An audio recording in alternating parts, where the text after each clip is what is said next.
Alors, en tant que prestataire de mariage, tu dois accepter de rater une vente. Tu n'es probablement pas expert en vente ou en commercialisation, donc t'inquiète pas, c'est normal. En fait, ça ne sera jamais de la faute de ton client, ça c'est hyper important, mais bien de la tienne. Si à un moment tu te dis ce client a rien compris, alors non. En fait, le client qui refuse d'acheter ton service le fait simplement pour deux raisons. Soit le service que tu proposes ne correspond pas du tout aux attentes, il n'a pas du tout besoin de ton service, soit la valeur perçue de ton offre n'est pas celle attendue par le client. Et on va voir comment on peut mieux vendre, rater moins de ventes et surtout apprendre de tes clients. Alors, tu t'installes, un petit café et on est parti.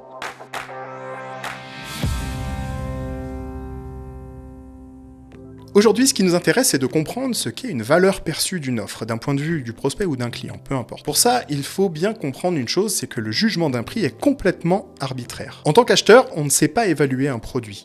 Un acheteur achète une valeur imaginative, mais en tout cas, il n'achète pas une valeur réelle. Et pour cela, le vendeur doit créer, grâce à plein de leviers marketing qu'on connaît, une valeur perçue pour son produit, en regardant par exemple le produit, le client il va être confronté au packaging, à la communication, au site web, bref, tous les différents outils, le prospect va immédiatement et inconsciemment mettre une valeur sur un produit. Est-ce que cette valeur est la bonne ? En fait, pas toujours. Chacun a une lecture différente des différentes offres et de la valeur des offres. Rappelle-toi, tu t'es forcément dit à un moment donné, lors d'une décision d'achat, non mais je vais pas acheter ce produit à ce prix-là.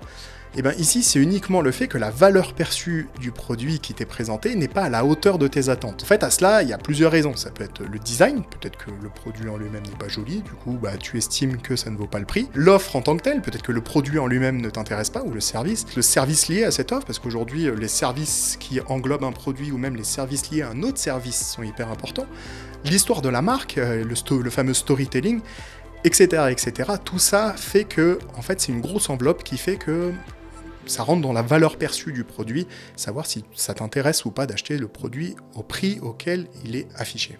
Pour t'expliquer encore mieux comment fonctionne le cerveau d'un consommateur, dans une étude, il y a des chercheurs qui ont réuni un échantillon, un panel de personnes, en leur mettant devant eux 2 verres de vin. Le verre de droite, lui, était à 5$. Le verre de gauche, lui, était à 45$. Les résultats de cette étude montrent qu'en fait, le verre affiché à 45$ était meilleur. Sauf que tu l'auras tout de suite compris que en fait, les 2 verres étaient remplis d'exactement le même vin. Ils sont même allés un tout petit peu plus loin, puisqu'en fait, ils ont été jusqu'à doubler les prix des verres de vin, donc 10$ et 90$.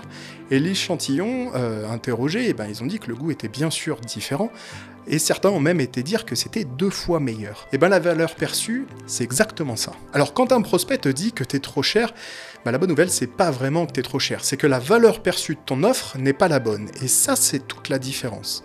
Parce que généralement, quand un prospect arrive en te disant non, mais c'est trop cher, toi tu vas prendre ça personnellement. Non, c'est juste que ton travail n'est pas représentatif du prix que tu as affiché pour ce client. Il existe plein de solutions. Pour chaque problème individuel que tu as pu rencontrer ou que tu rencontreras à l'avenir.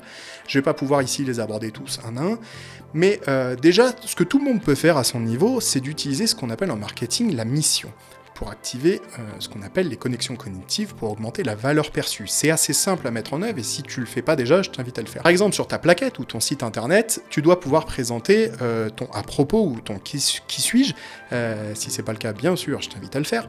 Et dans cette partie, en fait, tu dois ajouter ta mission en exposant celle que toi tu t'es fixée. Appuie par exemple sur le fait que t'es arrivé là où tu en es, mais qu'il a fallu que tu te donnes en échange.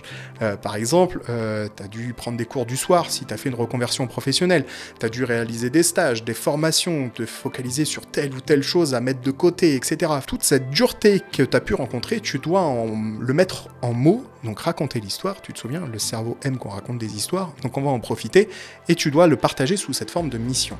En créant une forme de pénibilité, en fait, tu vas instinctivement créer une valeur perçue supérieure auprès de tes clients. Tu peux utiliser des termes comme j'ai travaillé dur pour faire ceci, ou alors j'ai dû travailler X temps pour résoudre tel problème, j'ai dû faire le choix de, etc. En utilisant ces formules-là, en fait, tu vas créer automatiquement de la valeur perçue un tout petit peu plus supérieure aux yeux de tes clients.